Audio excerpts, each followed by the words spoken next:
What's up, everybody? Joe from Joe's Golden Garage. Say hello to Annie. Annie, what's up? She's a good dog. She's a good dog. Good dog. Coming to you guys today, wanted to share with y'all what I ended up purchasing to replace. Let's get some glasses on so I can see what the hell I'm doing. Show you guys what I replaced the Hyundai Azera with. Now, a lot of people will probably be pretty unhappy or disgusted with me that I didn't go the Lexus route or, oh gosh, what else was there? Other people were encouraging me, Mercedes, whatever. But I went with this particular route because of just simply value per dollar, the cost, cheap. I mean, cheap. So here we go. I'm showing you. Annie, you can't go outside. Back up. All right. Now, when I say cheap, before I show you the car, I'm going to go ahead and say how much cheap. $1,300 before auction fees. There she is. Yep. Trusty old Volvo XC90. Nah, these are actually, guys, pretty good vehicles if you pick the right model and the right year, okay? And the key to it all is, first of all, don't get an all-wheel drive.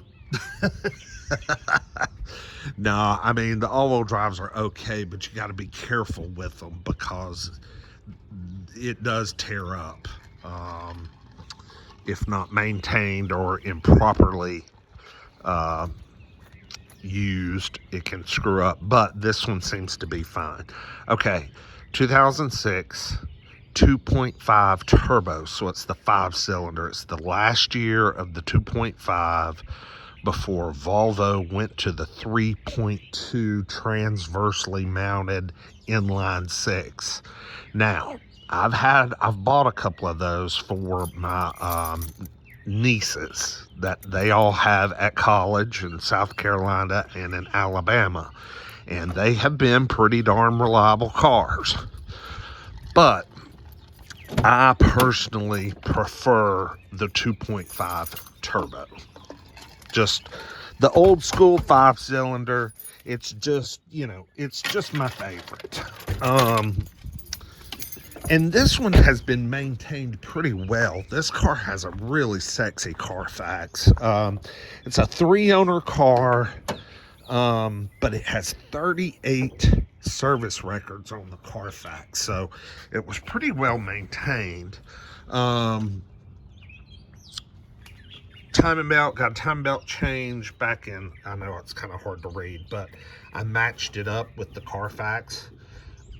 Timing belt was done in 2014, January 21st, 2014, at 119,000 miles. The car currently is sitting at 191.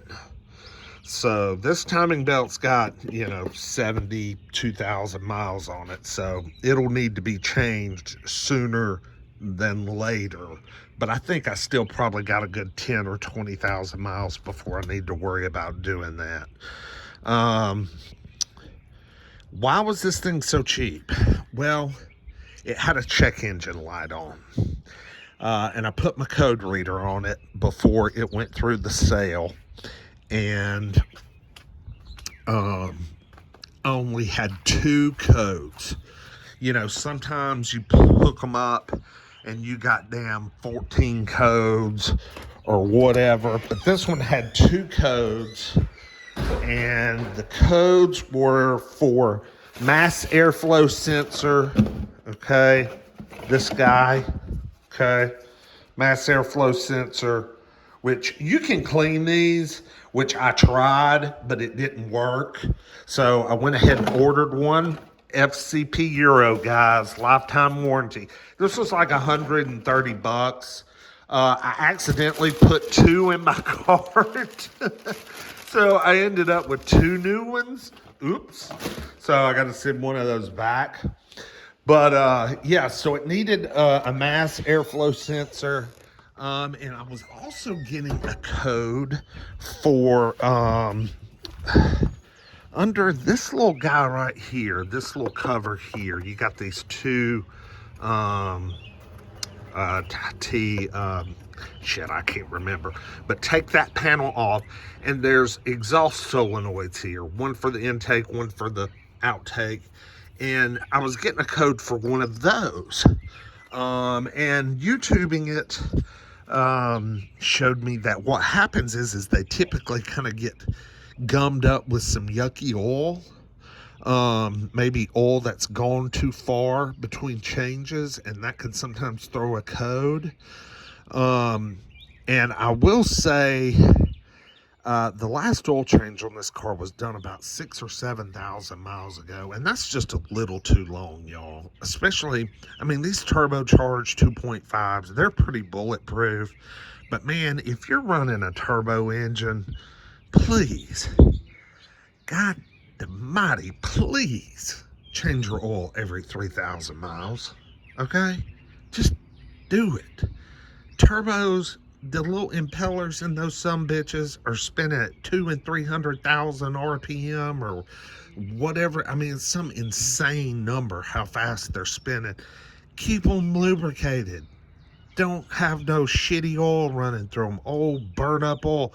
This engine was almost 3 quarts low of oil. So she's probably a little bit of an oil burner, but that's okay because she runs good. So I put some of that Lucas magic shit in there and threw another quart or 2, maybe it was 2 more quarts of oil. Got her topped off, and I've driven her about 50 miles, up to 80, 90 miles an hour, running her hard, zooming her out.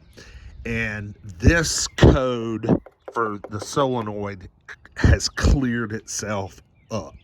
So I think all it needed was some detergent, you know, and some fresh oil and some things running across it, and it cleared itself up. So I haven't had to order one of those. This thing had a recent coolant flush. Damn, I can't get that off.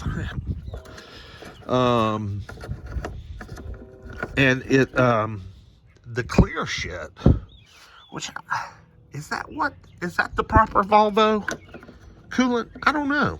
I'm glad it's not green, because I know that's not correct, but maybe this yellowy orange stuff is the correct fluid. No leaks, no oil leaks. Looks like we've had some previously. There's some oil staining, oil puddlage there.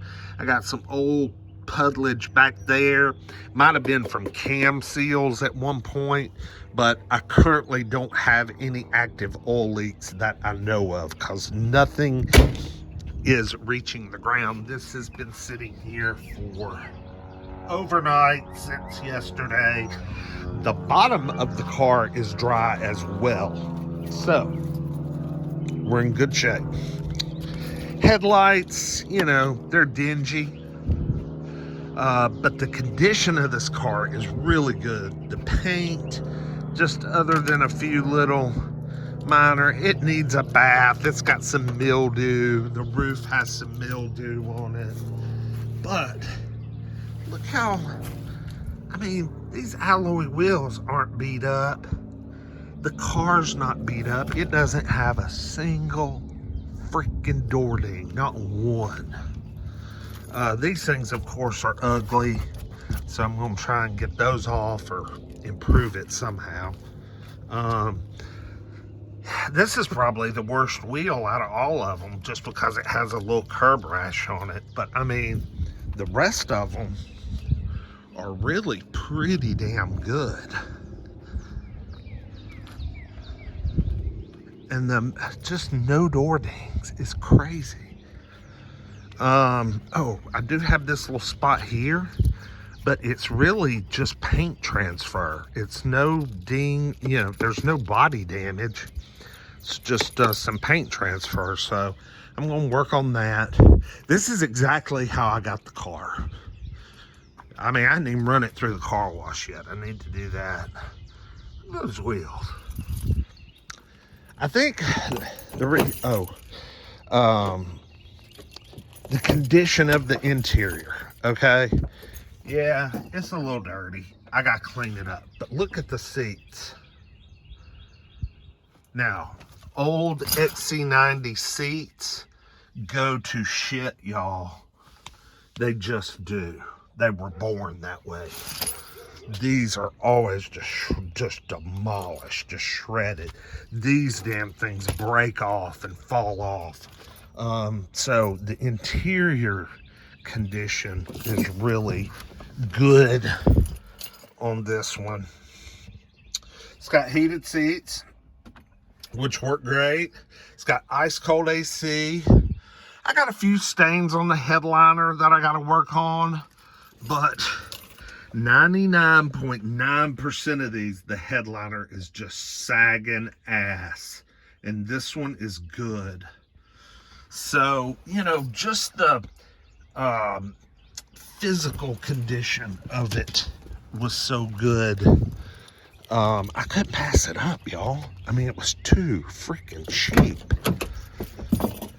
Like all this stuff, got some cool Volvo plastic floor mats. I am missing the driver's side.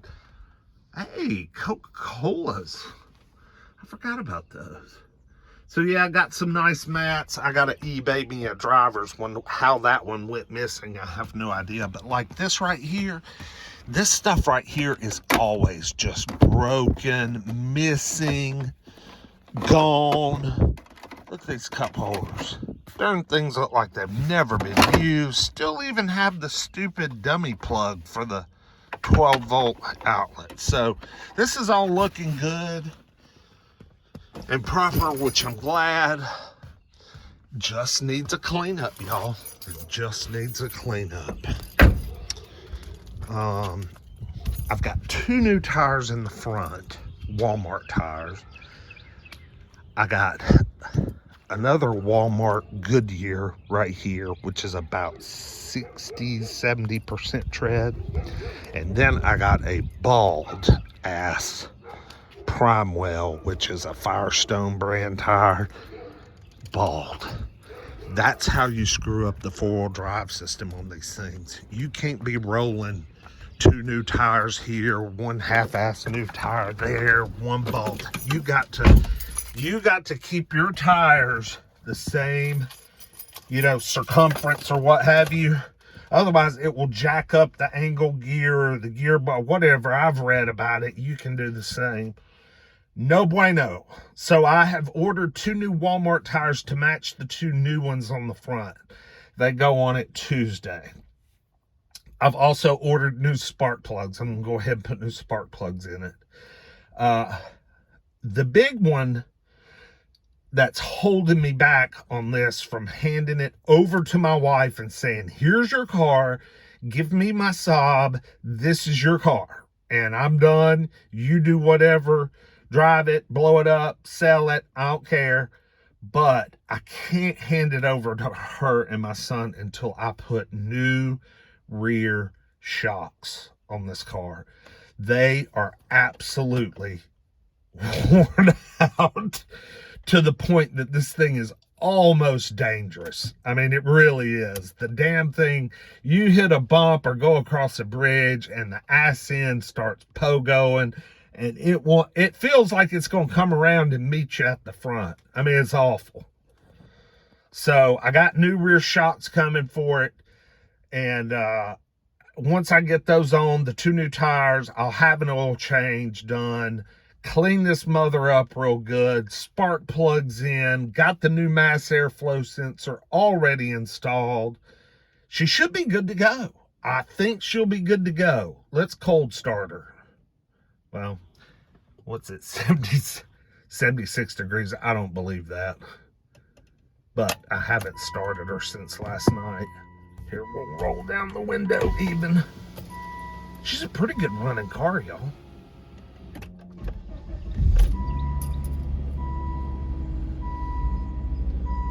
Not too bad. Pretty good running car. Let's get my seatbelt on. We'll go for a little ride.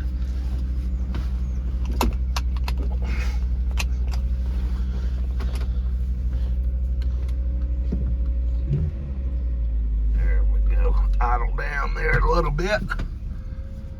Transmission on this thing, buttery smooth. Buttery smooth. According to the Carfax, it's been serviced, I think, 2 times. So that's good. Most people never service the transmission in these things, but this one's been serviced. And it feels like it. It shifts like it, you know.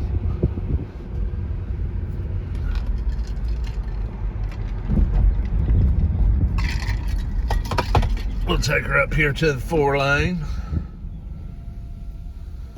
Maybe she'll have a little temperature by the time we get there to do a 0 to 60, or at least we'll do like a 50%, three-quarter throttle.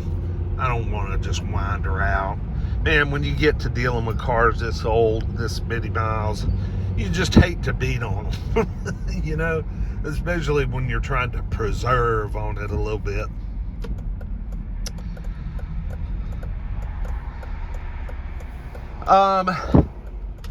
One thing I do like about the 3.2 inline 6 versus this 2.5 is just the growl.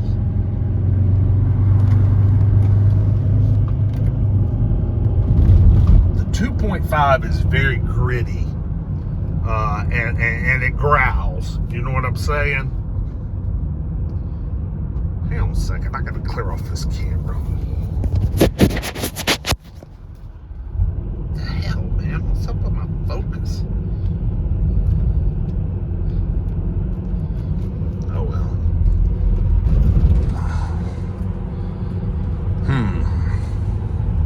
Yeah, the 3.2 is just a lot smoother. The 2.5 has always had kind of a coarse, kind of growly kind of sound.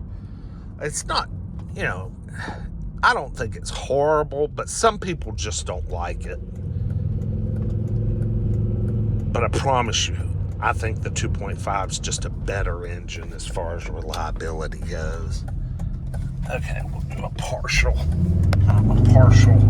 That's about 50%. I mean, she's got plenty of grunt.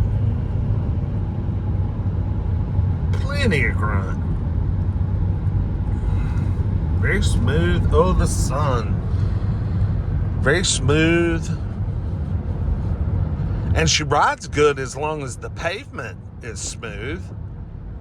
But once you encounter, you know, a pretty sizable bump or go across a bridge like we're about to up here, the rear end just kind of, you know, kind of bounces side to side, kind of motion. You know, it feels a little scary. And I could imagine, like, if you were running 80, 85 on the interstate and really hit a sizable, see, that's, yeah, it's kind of switching side to side in the back. But, like, if you're on the interstate running 80, 85 and you went across a pretty good dip in the road, I feel like it would feel like you were about to lose control. So, got to get some rear shocks on this thing. It probably needs them on the front, too, but I'm just going to start with the back ones. And just kind of get this mother in check, and we'll go from there. I mean, I could sit here and spend thousands and thousands of dollars on this thing trying to make it perfect, but, you know, I sold the Azera for $3, and, you know, I paid $13. You know, I'm trying to keep this budget friendly, but I want it to be reliable and safe. My wife's always loved these things anyway. She's always wanted one. I mean, I bought my wife a new Volvo in 1998 when we got married. I bought her a new Volvo wagon in 2000. too, when we had our first child, you know, she's had Volvos and she's had the Saabs too. So she's partial to the Swedes.